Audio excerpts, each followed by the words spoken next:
Good morning, friends. At every outset, I extend my warm greetings to the Honorable Chief Minister of Meghalaya, Shri Conrad Sangma, who is joining us visually, the Honorable Speaker, Meghalaya Legislative Assembly, Leader of Opposition, Dr. Mukul Sangma, my cabinet colleagues, distinguished, distinguished leaders, officers, dignitaries, invitees, and our friends from the media. It is indeed my pleasure to be a part of this momentous occasion, wherein we celebrate the 50th Statehood Day of Meghalaya, and at the same time, may I express my sincere greetings to the people of the state on this joyous occasion.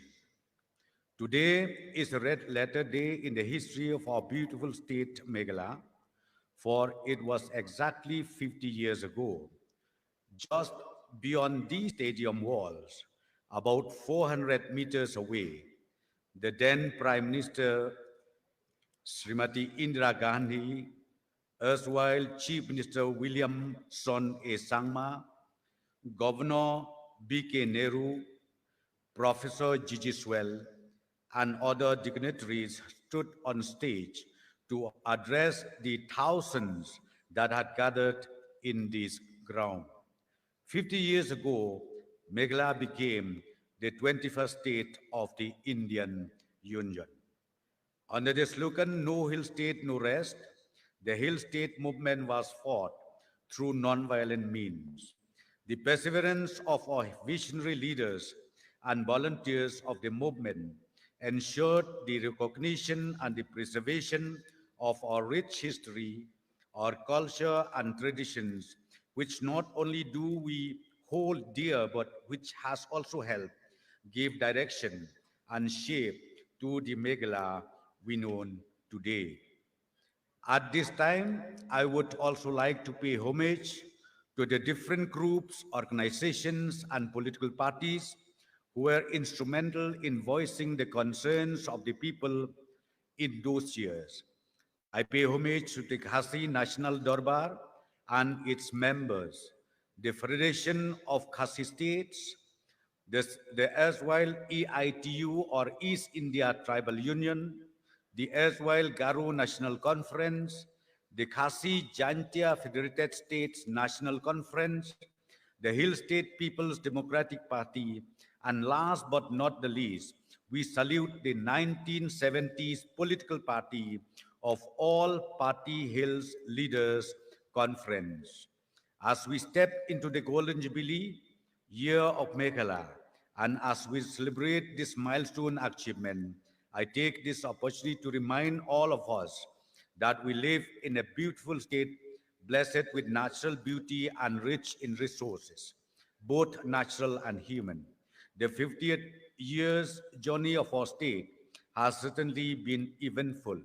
The state has recorded many achievements, be it in the field of industry, agriculture, health, tourism, education, and infrastructure.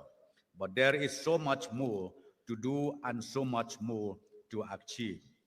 Today, as we gather in these historic grounds to celebrate 50th years of Meghalaya, I am pleased and honored to welcome the Honorable Chief Minister Shri Conrad Sangma, whose able leadership and guidance has helped give shape to the meaningful celebration of the Golden Jubilee year of our state, and with his vision, take the state forward here on.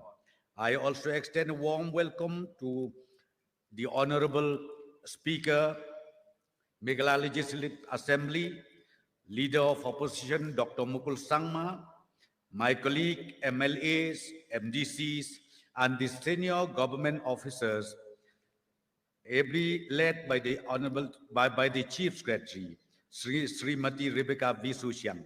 I also accord a warm welcome to all the dignitaries, invitees, participants, and members of the press fraternity present here this morning.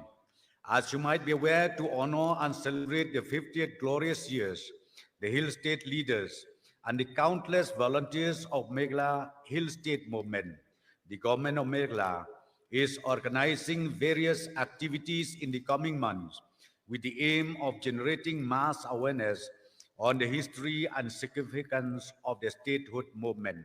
Furthermore, a number of projects will be integrated and dedicated to the people of the state. These are the opportunities for shaping a brighter tomorrow and reaffirming our collective endeavor to strive for a peaceful, progressive, and vibrant Meghalaya. Before I resume my seat once again, welcome on one and all to the 50th Statehood Day celebration, and I look forward to a meaningful celebration throughout the year. Thank you, Kublai, Mitela, Jai Hind.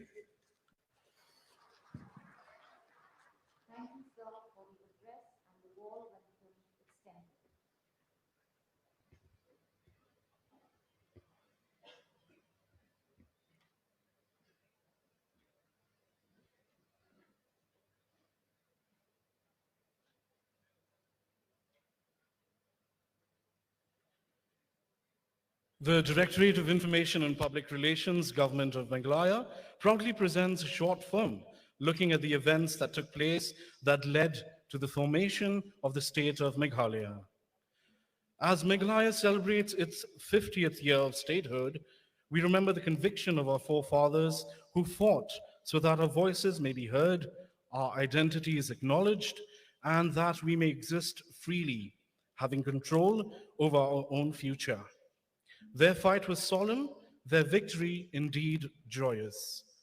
Ladies and gentlemen, we present to you the airing of the documentary on statehood movement by the Directorate of Information and Public Relations, Government of Meghalaya.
How does one narrate the story of the making of Meghalaya?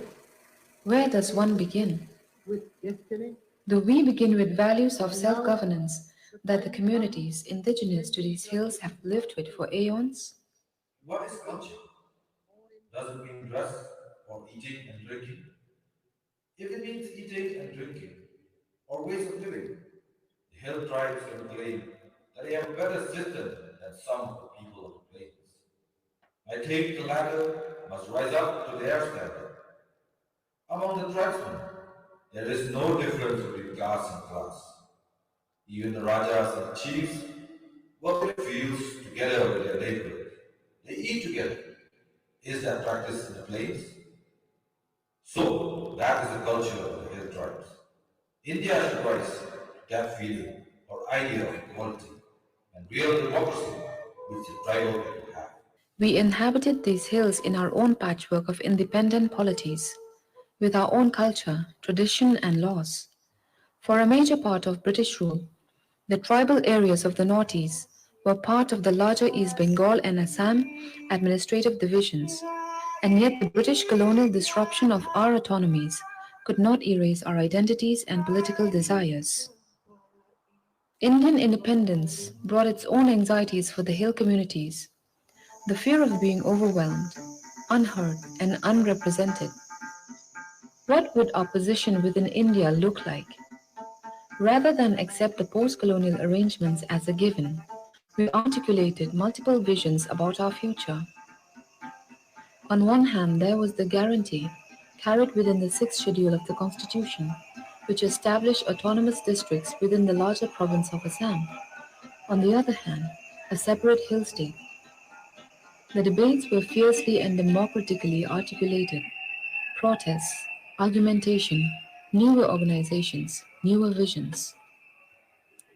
Captain W. A. Sangma convened a meeting at Shillong in June 1954 and gave a rousing speech. Abrini adoko, Songdongpa tribal zatrangna, Wamani ding taman sagpa, Zatunganiko, Kusuko, Ardapeoranko, the Pungani, Archelsakani, Mamung Chorang Dongza. Warangko Mangrakir Pungna, Nang Nukanian, tribal mande sakantini, Kaok Senyoma. Uniman, Makangsina, Kensakani Ganang. Yako na Medaki Uyoba, Jingni Asamis Jong Adarang, Antangtani Gisiko, Tangat Naman Zaudi, Hill State Korak Keda Binagre, Kapan Chodongja, Maina Wachisan Mangmang, Jingatini Tribal Waniko, Kusiko, Alda Peoranko, Pung Naman Gain. But why demand a state? Why carve out the hills from Assam?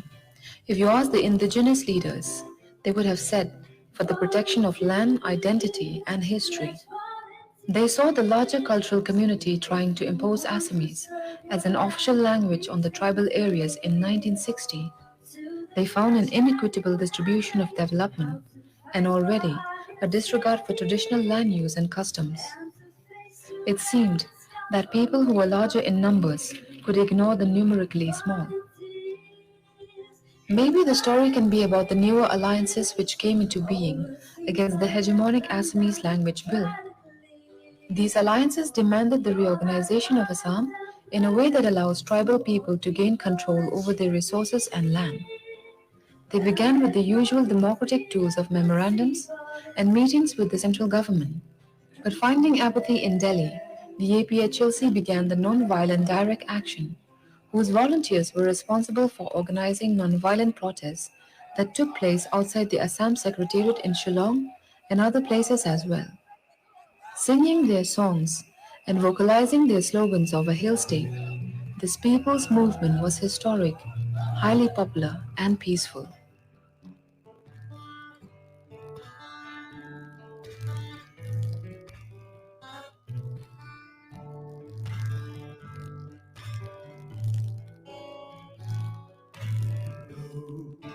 Says around the frontier on the hills above the bay. We will bloom in our cause. So is the story then about mass mobilization, people's participation, and the refashioning of the ideas of a constitutional democracy? Visions of the day to be in the land so fair. Of Meghalaya was granted to the This people struggle tasted its first real victory. On the morning of 11 September 1968, the Union government announced the creation of an autonomous state for the hill areas. 100,000 people come to the inaugural celebrations of the new state. The governor, B.K. Nehru, told the state legislative assembly, seldom have such far-reaching constitutional changes been brought about with so much goodwill and understanding.